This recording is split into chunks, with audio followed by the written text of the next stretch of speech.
Muy buenos días, señoras y señores. Estamos con un gran conductor.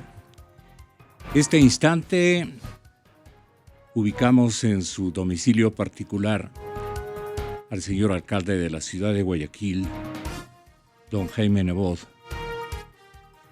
Le presentamos un saludo de bienvenida. La conexión telefónica está casi lista. Ok, ningún problema. Aguardamos unos instantes. Hay un tema que me parece harto significativo en los anuncios serios que insertan soluciones de veras significativas en un momento en donde la institucionalidad ecuatoriana está al borde de un caos. En línea nos acaban de informar el señor alcalde de la ciudad de Guayaquil, don Jaime Nebot, con nuestro saludo de respeto para él. Le queremos, a nombre de todo el pueblo ecuatoriano, todos nos sentimos alentados, estimulados por la contribución que solidariamente nos hemos ofrecido entre todos. El municipio, el Cabildo Capitalino también ha hecho lo suyo. Todas las jurisdicciones territoriales y las comunidades de todo el país, con sus alcaldes a la cabeza, han hecho lo propio. Pero Guayaquil ha tenido significativas demostraciones de preocupación para con estos sectores. Y don Jaime Nebot quiere reivindicar, porque le pedimos exclusivamente nosotros, ofrecernos un inventario de todo lo que ha hecho la generosidad guayaquileña en favor de las víctimas de esta tragedia, de este terremoto, del cual algunos quieren más bien aprovecharse para soltar una retahíla de impuestos sin argumentos válidos.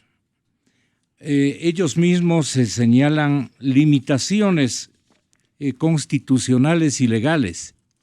En fin, lo que Guayaquil ha hecho en esta tragedia es lo que más nos interesa conocer de propia voz del señor alcalde de Guayaquil, a quien nuevamente le presentamos un agradecimiento a nombre de toda la nación. Abogado Nebot, de última hora, de últimos días, ojalá pueda hacernos usted este inventario, porque es bueno que conozca el país toda la contribución suya, a la cabeza naturalmente de la voluntad y del cariño, del afecto y la solidaridad del pueblo guayaquileño. Muy buenos días, don Jaime. Muy buenos días y un saludo muy cordial a todos los oyentes de Radio Democracia. En realidad yo creo que el pueblo ecuatoriano practicó aquello de que la solidaridad no es una opción, es una obligación.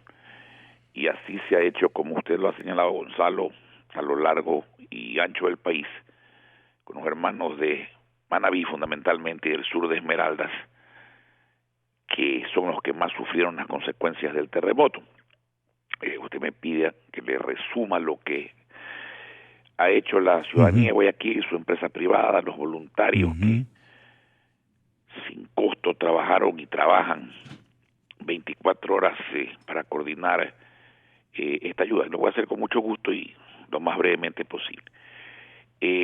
Primero, se han mandado a Manta, Portoviejo, a Chone, a Bahía, a Rocafuerte, a Pedernales, por citar algunas de las partes, Canoas, por supuesto, ayuda consistente en kits de alimentos e higiene. De eso hemos superado las 100,000 personas que los han recibido por una cantidad que abarca el lapso de una semana. Se han mandado decenas de miles de galones de agua, en tanqueros y en botellas. Se han mandado igualmente miles de colchones, frazadas, sábanas y toldos. Nuestros médicos han estado allí con medicina para atender en muchísimos pueblos todo lo que estaba al alcance de las circunstancias. Nuestra maquinaria también ha trabajado allá. En materia de agua potable, se coordinó la ayuda internacional, especialmente con empresas como Interagua y su matriz Veolia de Francia, y con Mapfre de España, para que llegaran a Manabí 7 plantas portátiles de agua potable para instalarse de emergencia, cosa que se ha hecho. Se ha reparado con la ayuda y la intervención de Interagua la planta del Ceibal en Manta de agua, las redes que impedían el buen funcionamiento de la planta de Chone.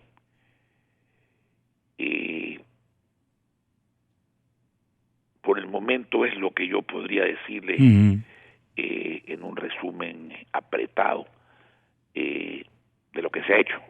Las donaciones nacionales empiezan a decaer, y es lógico porque no pueden ser permanentes, la gente no puede donar todos los días. Pero encierra en cambio, también... las internacionales empiezan a llegar. Entiendo yo que al gobierno, a otros municipios, como vías para que a su vez lleguen a la gente necesitada. También las estamos recibiendo nosotros. Estamos haciendo un convenio con la Cruz Roja Internacional para distribuir con ellos este tipo de ayuda internacional. Sí debo decir que nuestro método ha sido llegar directamente y gratuitamente, y es importante ambas cosas, a los barrios de las ciudades. Hemos coordinado con el gobierno, las ciudades y los barrios, puesto que al estar ellos allí encargados de la situación en forma permanente, tienen un mejor conocimiento de cómo van mutando, de cómo van cambiando las necesidades, y en función de eso hemos hecho las distribuciones, pero la distribución se han hecho directamente en camiones y personal dirigidos por nosotros, en sendas y grandes caravanas permanentes que han llegado directa y gratuitamente a los habitantes de los barrios de las ciudades de Manabí.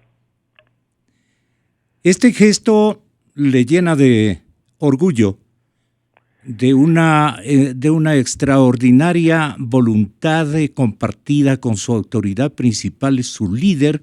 ¿El pueblo de Guayaquil está contento, satisfecho, o el vuelco de solidaridad del alma guayacense es más amplio, pero resuenan alarmas de tal vez desconfianza? ¿Usted qué podría opinar de la delicadeza con que se deben manejar estas contribuciones, abogado Nebot?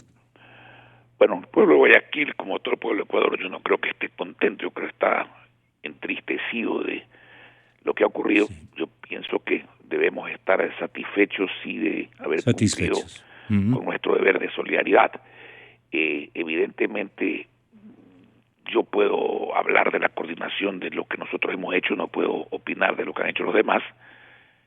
Creo yo que una circunstancia como esta no da sino para actuar con absoluta delicadeza, ¿no? Nosotros, todo lo que recibimos de la ciudadanía para ser enviado, no para el municipio, evidentemente se inventaría, se etiquetan, los camiones van con lo que se llama el checklist, o sea, una lista de contenido, van sellados, cerrados.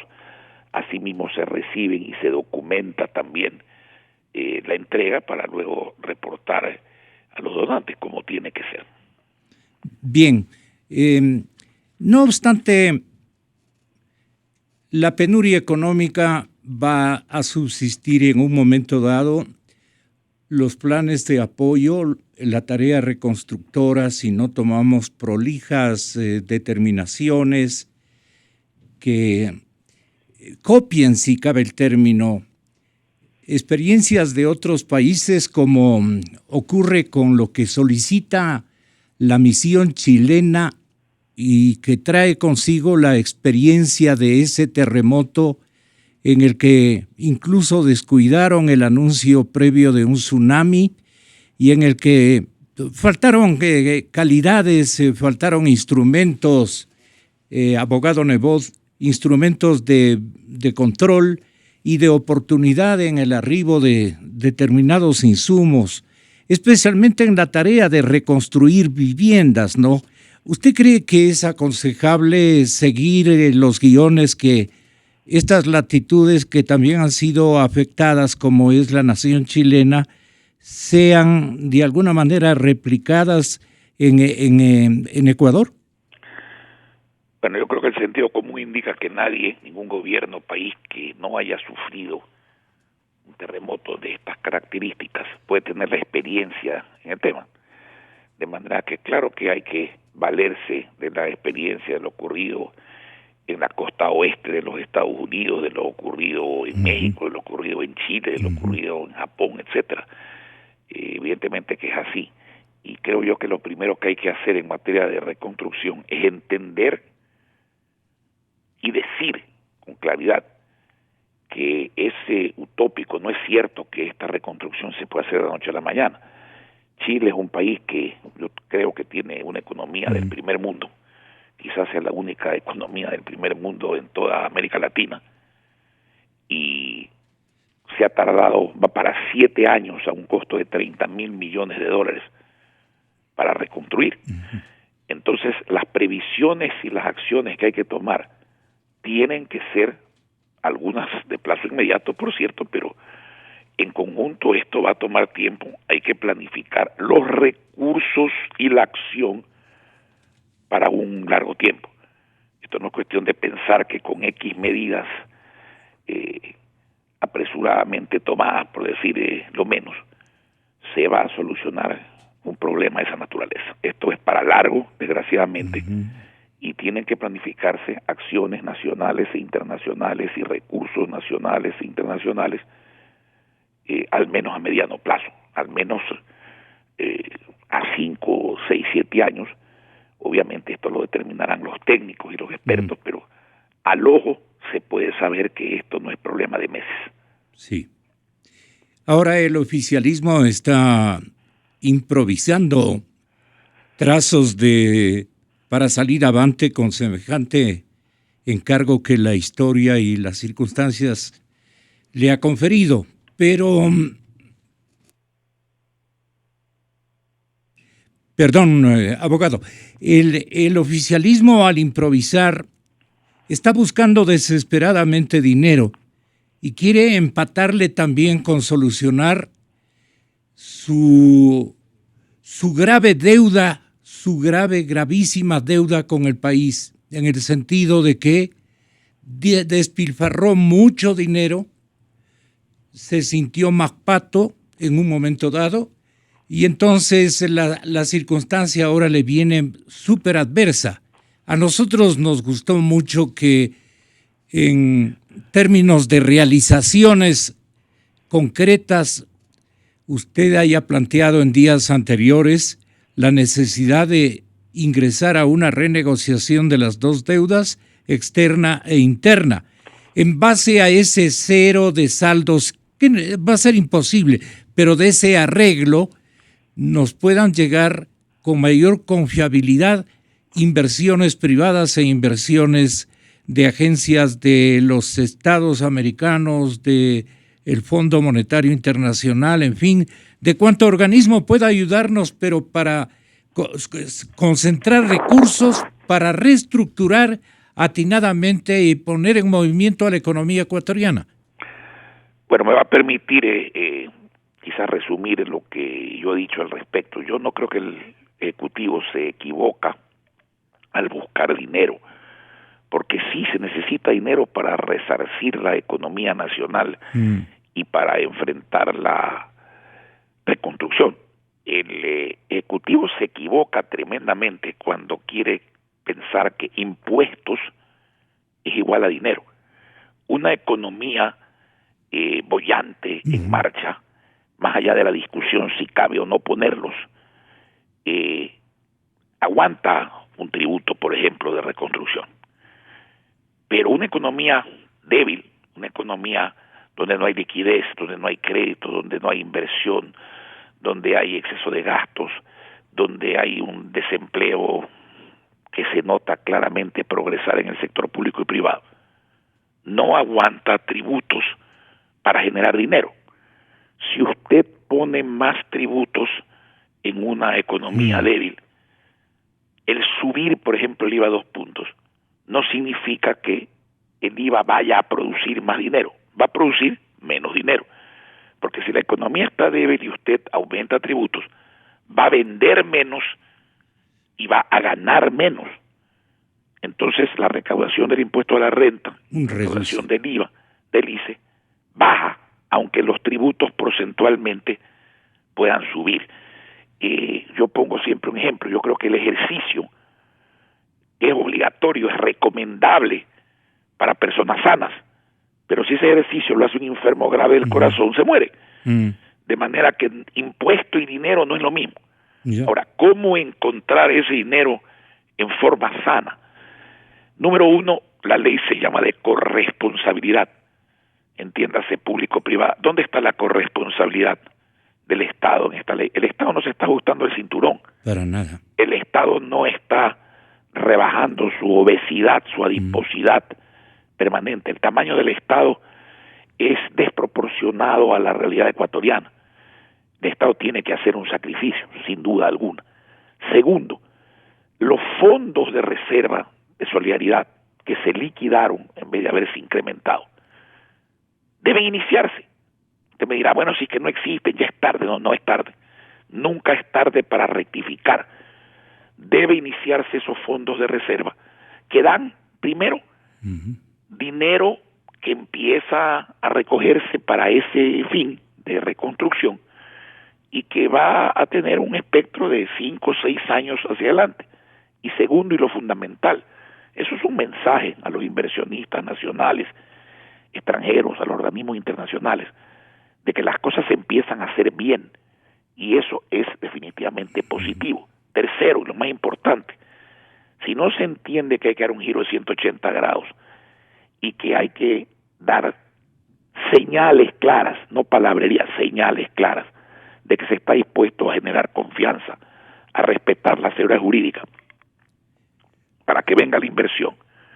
No habrá esa inversión, y si no hay inversión, no hay empleo, no hay bienes, no hay crecimiento económico, y ese crecimiento económico trae consigo que se tribute más, no porque suben los impuestos, sino porque se gana más y se produce más y se vende más, y eso trae dinero para el Estado, dinero para mejorar las finanzas del Estado, dinero para reconstruir, que no pasa por atiborrar de impuestos, que logran el cometido contrario y empobrecen a la gente. Luego hay que, haciendo todo eso, generar la confianza para renegociar las deudas externas e internas, lo cual es lógico, porque hay que pagar menos cada año y para eso hay que renegociar, ampliar los plazos, mejorar los intereses, que también se pueden mejorar cuando se dan señales de que se están haciendo las cosas bien. Y por último, hay que crear incentivos tributarios. Por ejemplo, en un país que funcione como estamos describiendo, vendrá la inversión, entonces hay que reorientarla con estímulos a Manabí, por ejemplo, con estímulos al sur de Esmeraldas. Quien vaya allá no debe pagar impuestos a la renta por 5 o 10 años. Hay que incentivar también, exonerando impuestos, a todos los que tienen que reconstruir lo perdido, que no es el Estado que lo va a hacer. El Estado tiene la reconstrucción de las infraestructuras. Hay que pensar en toda la gente que tiene que reconstruir lo que ha perdido, tiene que ser estimulada. Las propias donaciones tienen que tener estímulos en relación con los impuestos en el largo plazo para no afectar la liquidez que nace de las donaciones, pero para no afectar la economía tampoco.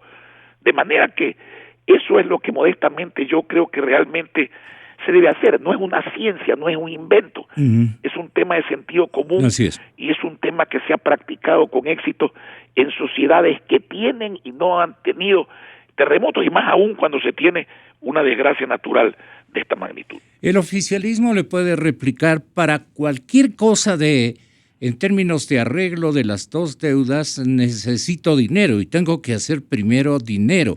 Usted le diría no necesariamente el arreglo, ya lo dijo además, el arreglo se puede canalizar con un planteamiento, digamos, porque mire, abogado Nebot, este momento sabemos que la deuda con el IES, deuda interna, está entre 11,000 y 12,000 millones de dólares. Impresionante la cifra, cómo ha venido el gobierno succionando los dineros que son de propiedad de los señores afiliados, de todos nosotros.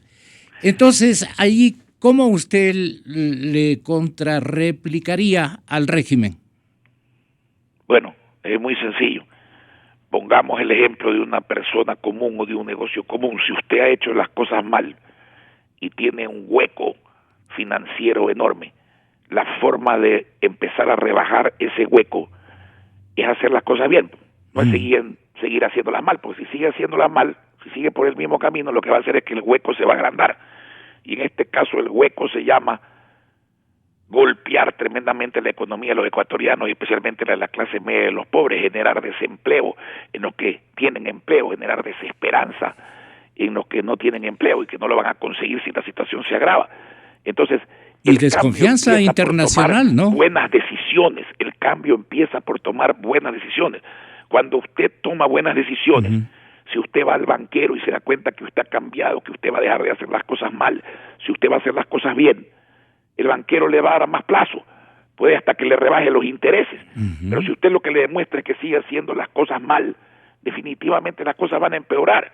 Entonces es un tema de sentido común. El dinero no se puede inventar, y peor se puede sacar de seguir haciendo lo que no funciona. Aprovechado que ha sido el IES, es decir, capturado que ha sido el IES por esta administración presidencial de Correa, ¿con qué frontalidad podría exigir arreglemos, si es que el IES debería exigir una renegociación con el sector del oficialismo?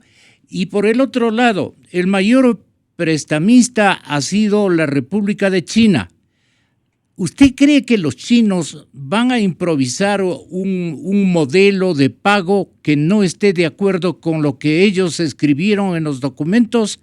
Se conoce que son dificilísimos los tipos de la cúpula china. Mire, un deudor que se maneja bien quiere decir que da señas de ser serio, de tomar las decisiones correctas, y al mismo tiempo que es duro para negociar, tiene las de ganar. La deuda china es una deuda sumamente cara. Así es. Sumamente cara. Y hay que hacer, como se dice normalmente, pararle el carro. Peor en las circunstancias actuales. Usted tiene que decirle, señores, yo no quiero no pagar, pero yo voy a pagar en el plazo conveniente y con los intereses convenientes. Y si no, ustedes no van a cobrar. Eso no es lo mismo que decir no pago. Eso no es lo mismo que caer en lo que se llama default, es decir, en dejar de pagar porque a uno no le da la gana de pagar o porque ha manejado las cosas mal. En cuanto al seguro social, bueno, mejor es tarde que nunca. Yo tengo una teoría respecto al seguro social. Yo no sé qué hacen los empresarios y qué hace el Estado metido dentro de la administración del seguro social. El seguro social es de los empleados, es de los trabajadores.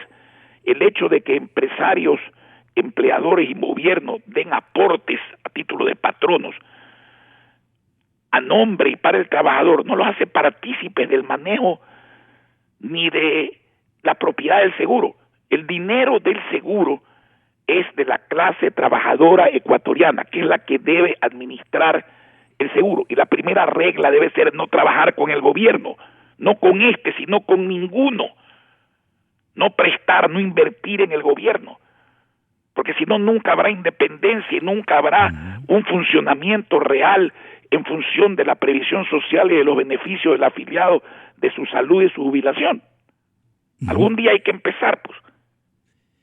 Y esta deuda cara, ¿cómo quedamos con los chinos? Porque todo ha sido bien inventado. Facilidades petroleras, canjes, trueques misteriosos, intermediación en la venta del petróleo, etcétera, etcétera. Tienen un arreglo, bien digo, secreto y misterioso al cual no puede acceder ningún cristiano por más opciones de investigación y preparación técnica que tenga, no puede descubrir realmente ni la cantidad ni las condiciones. Es un entrevero muy difícil, abogado Nebot, y tengo que pintarle así la circunstancia para ver si usted tiene algún filo de onda en la que puede esclarecer cómo imagina usted ese cúmulo de deudas misteriosas, por lo menos desconocidas u otras conocidas, pero carísimas, con garantías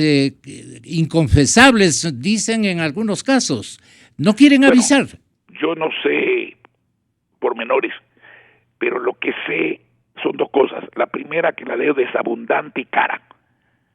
Y lo segundo, que un acreedor sabe perfectamente hasta dónde puede llegar en sus exigencias si el deudor con justicia y con argumentos se le para firme. Y los chinos deben estar muy temerosos de no cobrar, claro, porque si esto se va al diablo, no se les va a pagar. Entonces es mejor cobrar lo justo en un plazo largo que no cobrar. No es fácil para los acreedores tampoco. Así es. ¿Y en qué momento podemos irnos al diablo? Bueno, si seguimos por el camino que vamos, si no hay cambio, si no hay rectificación. Entiéndase por irse al diablo que se siga empobreciendo las economías de carácter popular, que siga la iliquidez, que siga la falta de crédito, que siga la falta de inversión, que siga la falta de producción, que siga encareciéndose la canasta familiar, que sigan imponiéndose impuestos, que siga bajando la recaudación, que siga generándose el desempleo, que siga el decrecimiento económico. Ahí están las estadísticas del Fondo Monetario Internacional antes del terremoto. Señalan los países que crecen y van a crecer en el año 2016 y señalan los que decrecen y van a decrecer. Y antes del terremoto, y antes de estas soluciones, entre comillas, los que encabezan el decrecimiento son Venezuela con el 8% del Producto Interno Bruto y el Ecuador con el 4.5%. Si se sigue haciendo lo mismo que se hace, si no se irá a 180 grados, entonces va a poner muy difícil para la gente, especialmente para la gente de clase media y para la gente pobre. Y en el ámbito político le estaba echando perdone por el término, usted y la ciudadanía, pero no era una flor como imaginan cuando yo digo le estaba echando una flor, no. Le estaba echando un basile cuando le dice Marcela Guiñaga, la segunda vicepresidenta de la Asamblea, que el debate de solidaridad en el debate de solidaridad acusó que Guayaquil no ha mantenido siquiera sus puentes a desnivel. ¿Esto es lo que dijo? No nos van a dar clases de moral cuando en la ciudad de Guayaquil los pasos a desnivel se caen porque no les dan mantenimiento. ¿Qué le está buscando, abogado? Pobre mujer, no le cree ni en su casa. Sí, hasta ahí quedamos. Abogado, ¿y cómo quedamos de acuerdo todos los ecuatorianos para poder en un momento dado exigir al gobierno un trazo más serio de las circunstancias que estábamos hablando y que la economía es el punto o la pata coja de esta situación? Ahora ocurre que esta misma mañana en la cadena Ecuavisa el ministro coordinador Patricio Rivera ha mencionado o ha dicho que va a establecer impuestos sobre utilidades, ganancias y sueldos, y que también va tras los GATS. Si usted fuera tan amable en escucharle una partecita a Patricio Rivera, señor alcalde de Guayaquil. La ley y la Constitución establecen de manera clara que se pueden establecer impuestos, tasas y contribuciones. Existe la posibilidad, por supuesto, de establecer impuestos sobre las utilidades o sobre los beneficios o sobre las ganancias, la renta, los sueldos. Para eso existe el impuesto a la renta. ¿Sobre los sueldos? No. sobre las utilidades y renta. El impuesto al ingreso no existe. Alfredo, permítame explicar que yo pago impuesto a la renta, yo soy una persona en relación de dependencia, mi ingreso básicamente es un ingreso que viene desde el Estado, yo tengo un sueldo, una remuneración mensual unificada y sobre eso pago impuesto a la renta. Esa es la realidad de todos los servidores públicos ecuatorianos que superan la base imponible. La ley, la Constitución permiten expresamente que se pongan impuestos, tasas, contribuciones sobre diferentes materias, entre ellas el salario. Existe normativa expresa que regula los fideicomisos, existe una norma, una ley expresa en la materia que establece que existen fideicomisos donde hay participación del sector público. Y es evidente que existen materias donde el sector público y el sector privado actúan igual. Voy a dar ejemplos. El sector privado vende un activo, puede vender un auto. El sector público puede vender un activo, petróleo. El sector privado puede recibir donaciones. El sector público puede recibir donaciones. Pero hay cosas que solo puede hacer el sector público, el Estado. Por ejemplo, en la gestión tributaria. Usted no se puede imaginar una persona, a su vecino de al lado, estableciéndole a usted un impuesto. Son actividades que son connaturales al Estado y exclusivas del Estado. Nada impide que las personas, con la solidaridad que hemos visto en estos días... Esto que acaba usted de escuchar, señor alcalde, es parte del libreto, del guión que maneja prácticamente el trazo económico de todo el gobierno. Este es el ministro fuerte, digamos, el que pone las pautas. Parece que el señor presidente en el campo económico más bien ha dejado la concepción, digamos, de la emergencia, la solución de los problemas a los jovencitos del régimen. Miren, eso es pura teoría socialista que no funciona. Al respecto, dos cosas. Winston Churchill dijo que el capitalismo tiene el defecto de repartir mal la riqueza, que el socialismo, en cambio, reparte por igual la miseria. Y alguien dijo también que el primer socialista fue Colón, porque cuando salió no sabía dónde iba y cuando llegó no sabía dónde estaba, y todo con la plata de los demás. De manera que eso que suena chiste, hace reír porque es una gran verdad, son verdades populares. Segundo, esa es la concepción de ellos. Yo gasto la plata, el pueblo paga la plata. Hay que ponerle impuesto a todo, hay que trasladar la plata del pueblo al Estado, para que el Estado siga haciendo lo mismo. Con eso no vamos sino a agravar definitivamente las circunstancias. Esa no es la salida. Al menos yo ya le he explicado lo que yo pienso modestamente. Yo no puedo estar de acuerdo con ese tipo de teoría jamás. Sí, así resulta, pero ellos están manejando la situación y créame que cuando usted dijo de lo contrario nos vamos al diablo, yo veo que con una economía tan presionada, una economía tan onerosa, tan cara, yo creo que estamos cavando una tumba, no estamos solucionando estructuralmente lo que aquí ha venido ocurriendo. Ellos se quedan con las canonjías, ellos son convocados por la historia, por el Espíritu Santo a gastar exclusivamente el dinero, no a generarlo. Entonces, ¿está condenada la sociedad ecuatoriana a esta especie de formato o modelo económico de dictadura? Bueno, yo no creo que está condenada a eso. Desgraciadamente quienes tienen la batuta porque el pueblo se la dio son los que gobiernan, pero eso no quiere decir que primero gobernantes y gobernados en una hora como esta no tengamos todos la sensibilidad y la inteligencia de poner a un lado ideologías, partidos políticos, etcétera, y actuar con la inteligencia, la prudencia, el pragmatismo que las circunstancias indican. Aquí no caben ideologías, aquí caben resultados.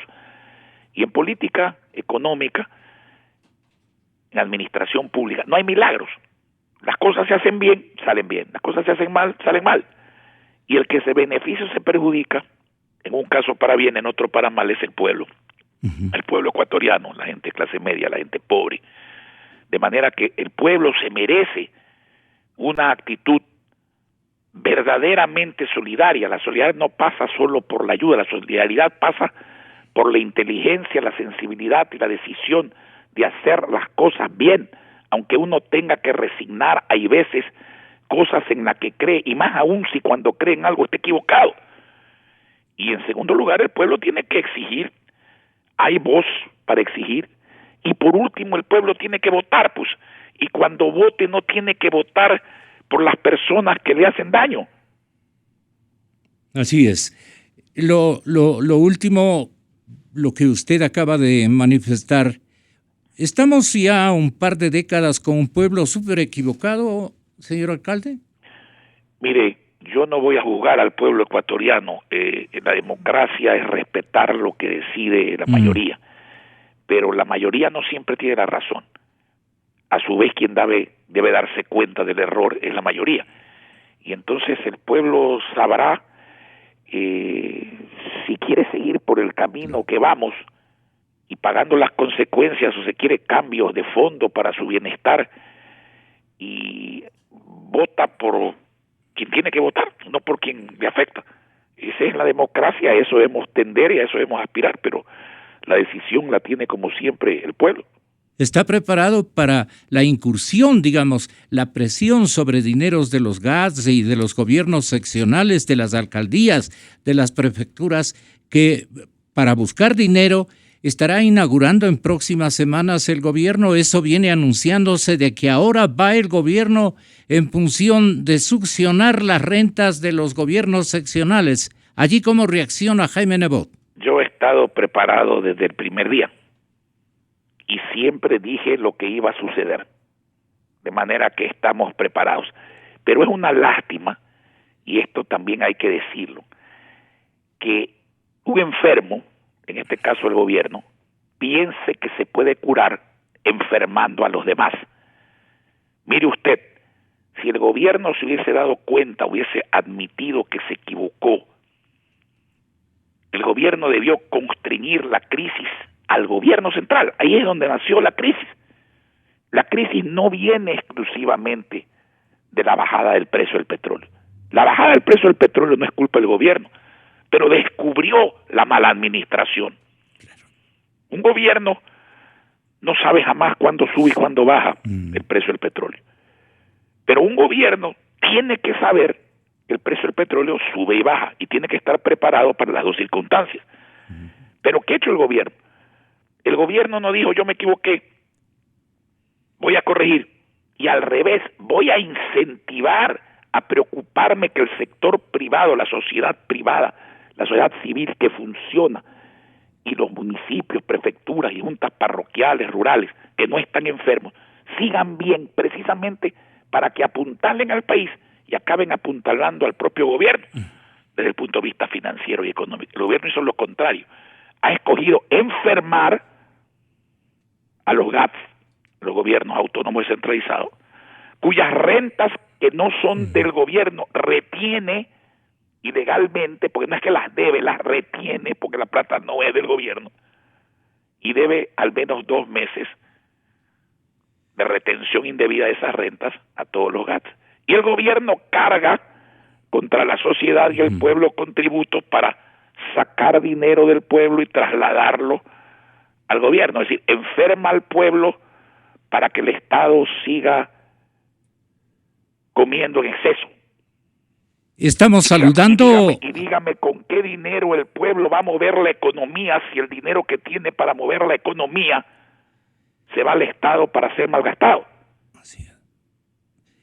Estamos saludando a una hiperinflación, dicen algunos sectores. ¿Era necesario subir el IVA? Si el IVA lo han subido para recaudar más dinero, se van a topar. Si no lo digo yo, mire, la propia funcionaria del SRI el otro día avaló lo que nosotros decimos en la asamblea. Si suben el IVA, en vez de recaudar más, van a recaudar menos, y de paso van a seguir empobreciendo a la gente. Por eso le digo que en esa clase de economía socialista se confunde la teoría con la práctica, la gimnasia con la magnesia, el bienestar popular con el malestar popular. Muchas gracias, abogado. Buenos días. Gracias a usted. Un saludo cordial.